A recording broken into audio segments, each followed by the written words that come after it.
So here's the dimensionality trick, all right? And the notation that I'm showing you here comes directly from the paper Turk and Penland, I'll mention it later, that does eigenfaces, but it'll be clear. Let's suppose that this cap phi I is a face image. So it's really long, right? D long.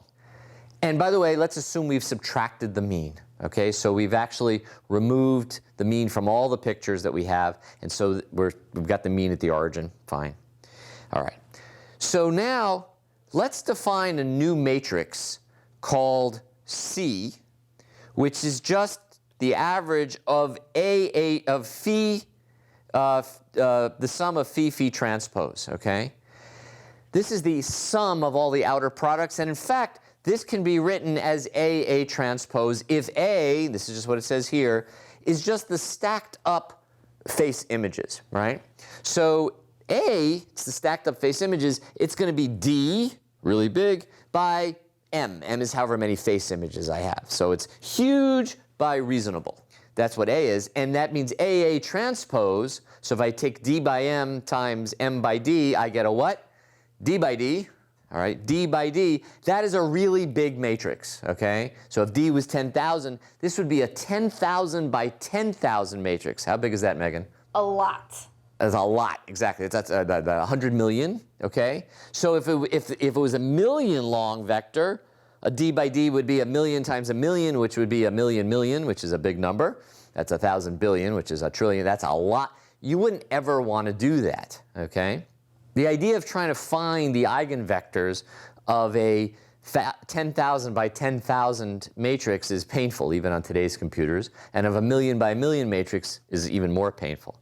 But fortunately, you don't have to. So C equal to A transpose is a huge matrix. But now, instead of considering A transpose, consider A transpose A.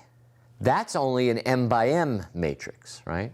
Because remember, A is D by M, so A transpose A is M by M. Finding the eigenvalues and eigenvectors of that, pretty easy. Well, suppose I've got some eigenvector Vi that's an eigenvector of A transpose A. So if it's an eigenvector of A transpose A, that means when I multiply A transpose A times Vi, I just get some multiplier, lambda, of Vi, the eigenvalue. Pre-multiply that equation by A. When you do that, now I've got A transpose, and I made this blues to make the difference clear, AVI. And by the way, I just pulled a lambda out on the right-hand side. It's just a scalar. I can do that. Look at that equation. What do you see? What do you see? What do you see? What you see is that the AVIs are the eigenvectors of AA transpose. Remember, AA transpose is that big, ugly matrix, C?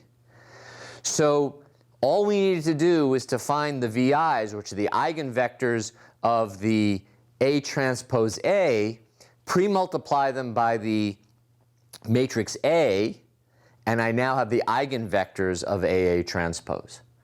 All right? So what this basically meant was we took the eigenvectors of an M by M matrix and created the eigenvectors of a D by D matrix, without having to explicitly compute the eigenvectors of D by D. This is much easier to compute.